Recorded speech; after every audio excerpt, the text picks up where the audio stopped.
Greetings, comrades. My name is Gigantals. Welcome to another episode of Gigantals Theory.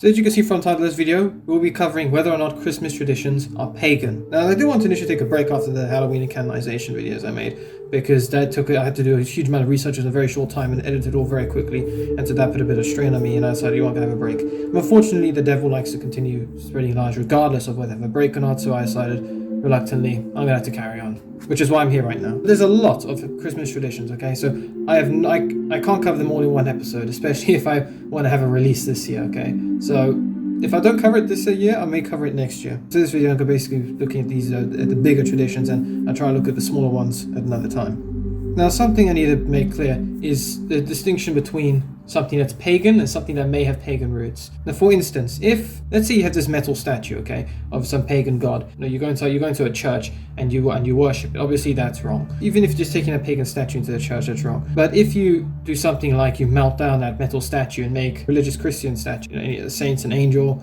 or anything, and you venerate that, then that's fine, okay? Just because it used to be pagan doesn't necessarily mean it's still used for pagan purpose. And I'll cover that a bit more in depth later on in the video. And this is important because, like I said, the Easter video, there may be some resemblance to pagan traditions. A, these traditions here are not celebrated for the pagan gods at the moment.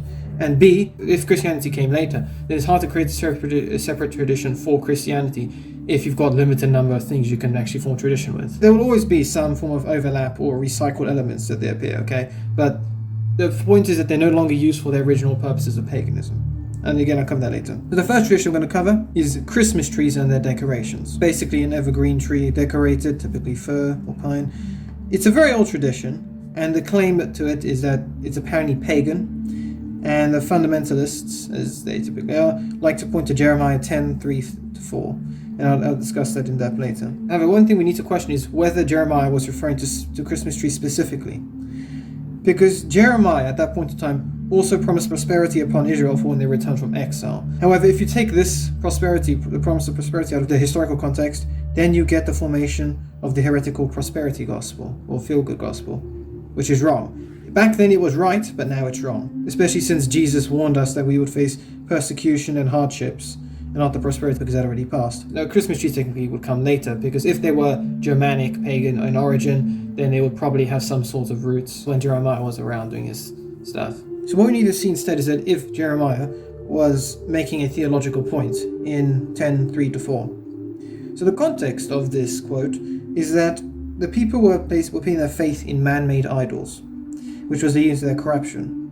Now, does this necessarily apply to Christmas trees? And the answer to that is no. You see, you need to understand why Christmas trees are used for Christianity. So in 723 AD, Saint Boniface, who was known as one of the greatest missionaries since Saint Paul to the Gentiles, went to Bavaria to preach to the pagans there. In fact, Saint Boniface is known as a missionary to the Germans. Now, he knew about a village at that point in time called Geismar, sorry, I pronounced it wrong. This village boasted about having a thunder oak, or Donar's oak, something like that, which was meant to be sacred to Thor. And they claimed that the god of Boniface could not destroy it. Now, St. Boniface knew that used to be a site for human sacrifice, usually of children. So he decided they would form the sacrifice at around Christmas Eve, I believe it was. Yeah, I know, a bit of a coincidence there. But really seen in the last Christmas video, the date for Christmas had already been set like almost 400 years prior. So he went with his fellow missionaries to try and stop this sacrifice going on. So they reached out to go to the city on Christmas Eve.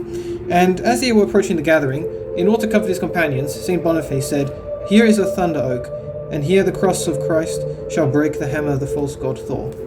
So he ended up interrupting the ritual. And the accounts vary slightly here, so I understand that some people doubt one part happened, maybe one account happened better than the other. So according to this, he might have stuck out his shepherd's crook in time to catch the blade that was being used about to kill the child, which ended up shattering the blade against his shepherd's crook. Now, then he grabbed an axe and cut down the oak. He might have cut it down in one strike, I don't know. But the point was he grabbed an axe and then cut down the oak.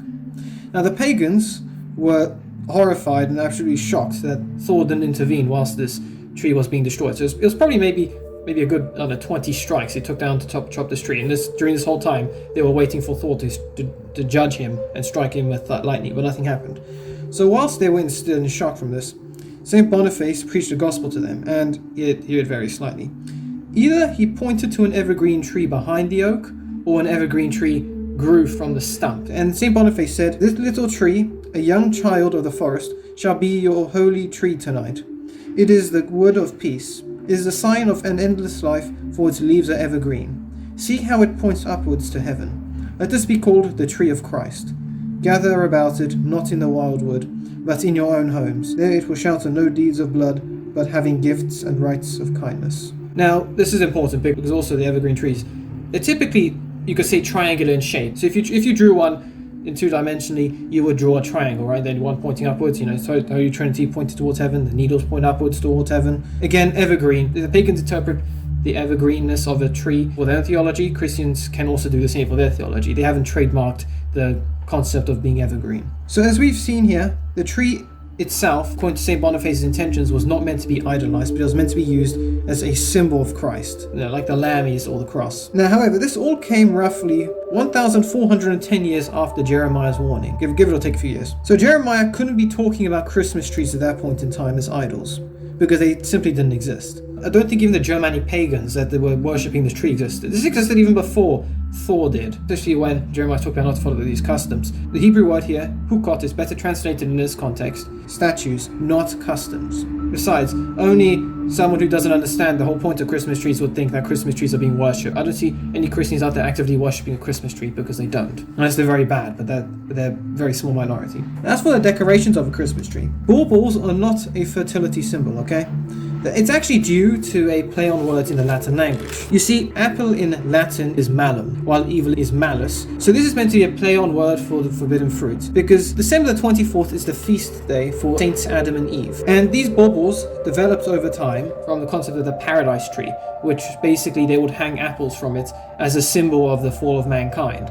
Because that's why apples are typically seen as a forbidden fruit. It's this play on words resonating throughout history, even though we technically don't know what fruit it was. So on this day, apples would be tied to trees. However, this would eventually become replaced by baubles, which didn't rot as easily, and they could be better decorated and in all sorts of shiny colors and everything. Now, Christmas lights actually came from Martin Luther. He would put candles on trees to see them better at night. And this would eventually transition to electricity when electricity came about. And these Christmas trees eventually be called Christmas trees by 1539 at the latest, and then their use would spread from Germany throughout the world through the British Empire, thanks to Queen Victoria marrying Prince Albert in 1840.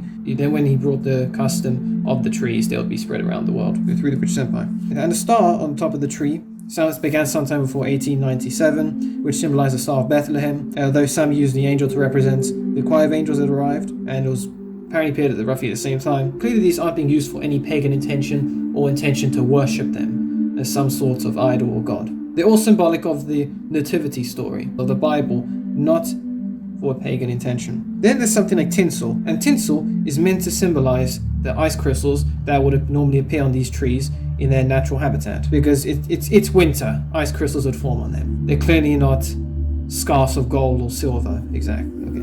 They never had that intention. They were just meant to mimic the ice, and he was like, hey, let's make some colored tinsel. Nothing wrong with that. I mean, for my family, we hang pictures of our relatives on the tree. So there's like a baby picture of me. There's a picture of my parents when they were younger. Pictures of my aunt and uncle and cousins and grandparents. We also hang some religious characters. So we have like little statues of Mary and Joseph and the shepherds and angels and everything. We sometimes have tinsel, but it's a bit of a hassle to clean up. Although we also hang snowflakes from the tree, and sometimes pine cones too. None of these we hang for any pagan intent. Clearly, the snowflakes and the pine cones are meant to symbolize the tree in its natural habitat along with tinsel. And we use pictures of our family to remind us of our families overseas and everything. And we use the nativity characters on the tree to remind us the whole point of Christmas. See, there's no pagan intention here whatsoever. So what did Jeremiah mean in his quote? Well, like I said before, the word hukot better describes statue than custom, at least according to the King James Bible. As the King James Bible is a bit flawed in its translation, no wonder many fundamentalists who use it make these same claims. What Jeremiah is actually describing is the construction of an idol, which is very similar to the idol and the process of the construction of an idol, as described in Psalms 115:4, 135:15, Isaiah 2:20, 31:7, 40:18-20, 41:7, 44:9-20, 46:5-7, and Habakkuk in 2:19. What they're describing is a tree is cut down, carved, then overlaid with silver or gold. Then it's made sturdy by nailing it down to stop it falling over, which is what it said in 1 Samuel 5, 1-4 and Isaiah 41:7.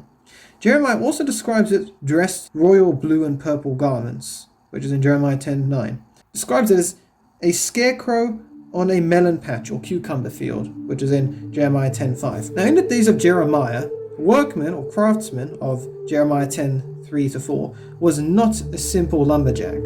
It was actually a person who specifically made idols, which is the same as Isaiah 14:19-20 and Hosea 8:4-6. Axe here refers specifically to a carving tool, not an axe used by a lumberjack. So Jeremiah 3-4 taken out of context is actually a very big mistake when used to attack Christmas trees. So when these apparent biblical Christians claim to use such quotes to prove that Christmas trees are pagan, they're no better than the militant atheists and agnostics who take quotes out of context because they haven't read the full Bible. They just take what seems wrong, they take it out of context in order to try and prove their point without actually understanding what they're saying. It's like kind of like how whenever I've seen Muslim preachers, they like to take all the quotes that Jesus used to say that he was a prophet or the Son of Man, and they completely disregard all the quotes that say he was God. I'll cover that another time. So as you can see, the statues described in Jeremiah and throughout the Bible are not the same as Christmas trees. I mean, unless for some reason your Christmas tree looks like a scarecrow in the field, then there's something wrong with your carving skills.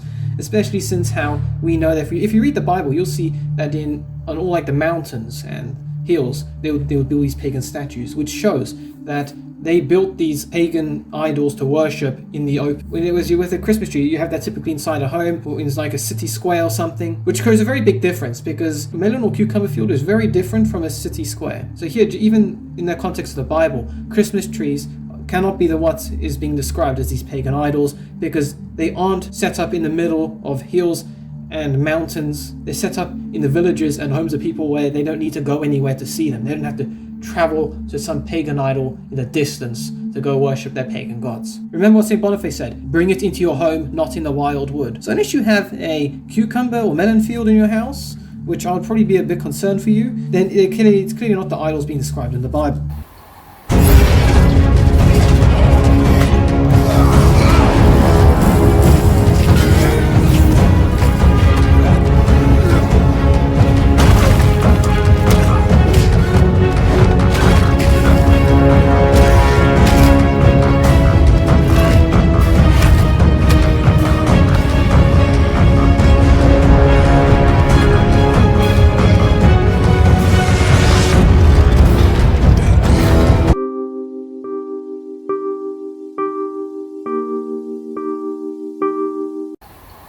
Some claim that the tree is the severed phallic symbol of some pagan god. Now, without risking some very dodgy results on Google, I can't find the name of this god that they are referring to. They claim something similar for an obelisk, but that argument is laughable from what I've seen. I'll cover that another time. There is no actual evidence that Christmas trees are ever considered to be such pagan symbols until after the Reformation. During what I said about Popess Joanne, how she was made up in order to try and undermine the church and justify the Protestant schism. Well, that's similar to in this case. All these rumors started flaring up because they were trying to justify their schism, but there's no real substance to it. And of course you can have these Bible thumpers coming along trying to correct me now. You'll see that they will use the exact same arguments that are built upon poor translations and poor understanding of biblical history. Even if, yes, the Germanic pagans did worship trees, the theology behind trees for Christianity and these pagans is very different. One is seen as a symbol sacred to Thor, the other is seen as a symbol of Christ, and it's meant to show the Holy Trinity, it's meant to show the eternity of Christ through it being evergreen. The pagans can't simply trademark such things, as I've said previously in other videos. Now, if they're simply just leached off other theology, there's simply no evidence that Christians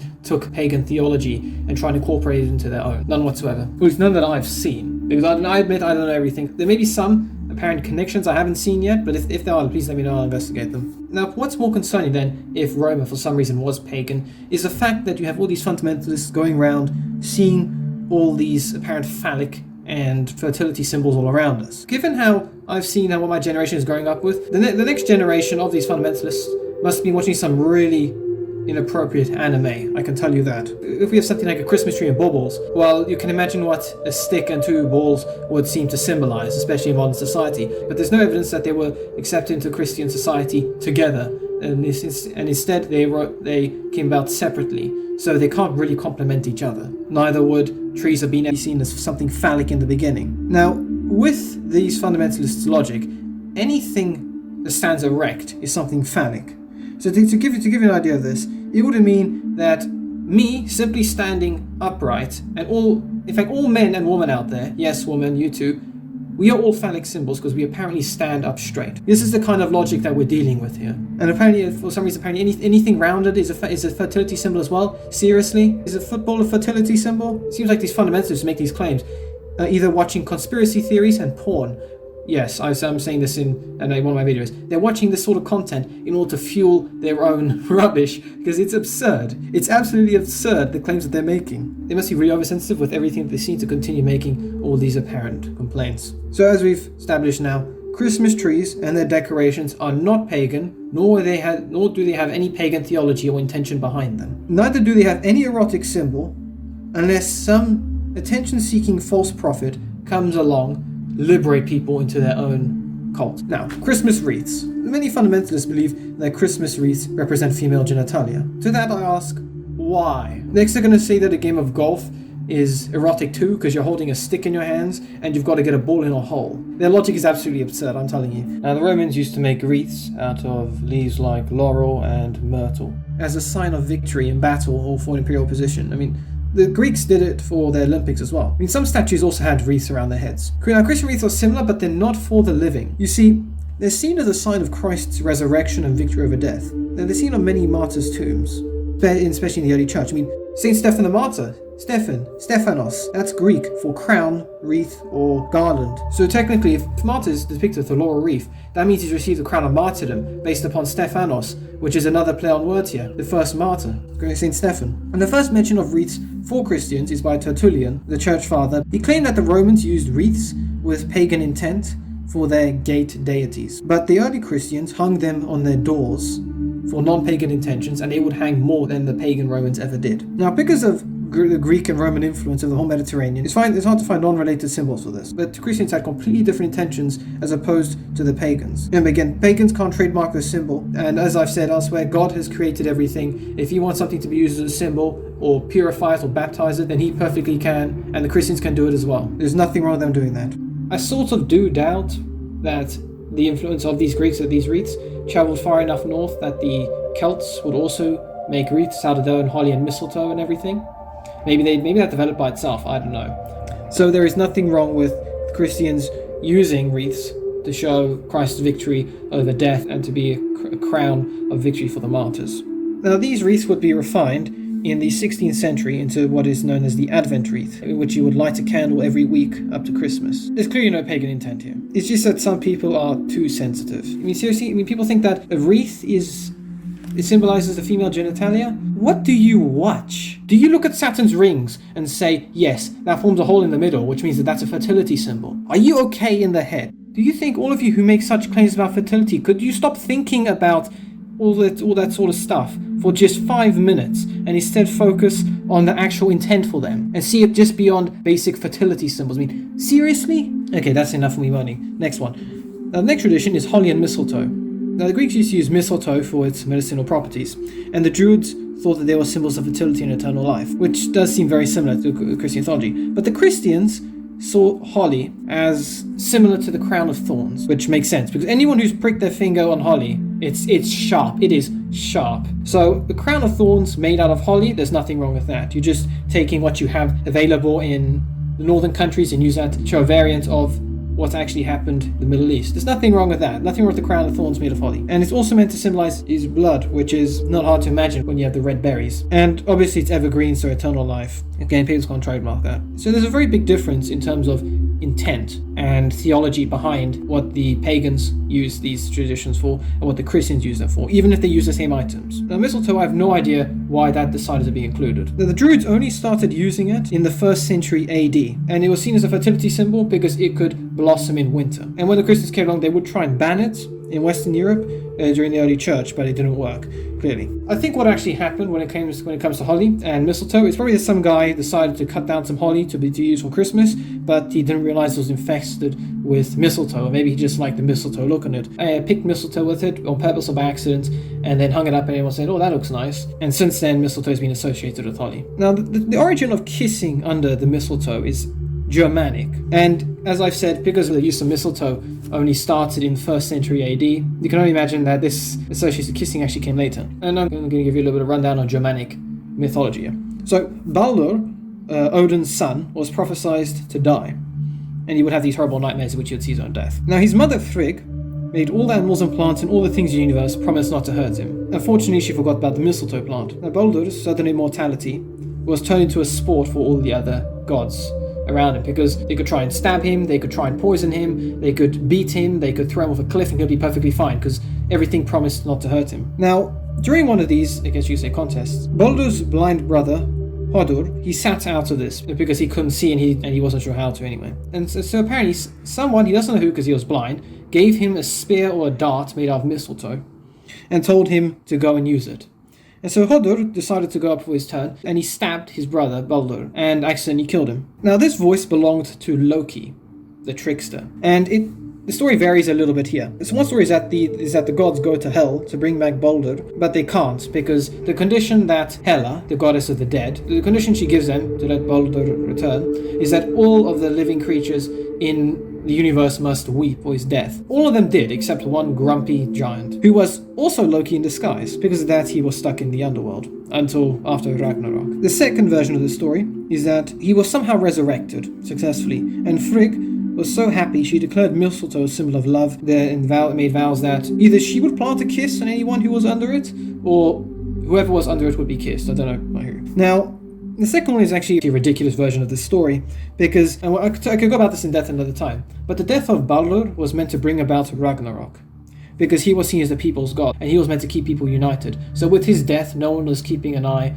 on all the tribes of Earth, and so they started slaughtering each other, which would eventually lead to Ragnarok. If you want to hear about that, please let me know, because I was very into pagan mythology and trying to read all this stuff 3 years ago. So the point is that mistletoe, the use of mistletoe, is younger than Christianity, and Germanic influence, again, probably thanks to Queen Victoria and Albert, meant that the use of mistletoe was spread all over the empire. The British Empire seems to be a very good medium for sending these customs all over the world, so the use of holly and mistletoe was spread all over the empire because of it. And clearly, if two people kiss under the mistletoe, there is no pagan intent for it whatsoever. Mistletoe was seen by the Romans as a symbol of peace and love and understanding, and it was used in the later Saturnalia festivals. When the Christian church developed in these countries, they used it instead. I don't know how this works exactly, but they said that, but apparently they used it as a way for lovers to keep away demons and witches. I don't know how kissing on a mistletoe does that, but whatever works. And by the 18th century, this was a worldwide tradition. But the original pagan meaning had been lost by that point in time.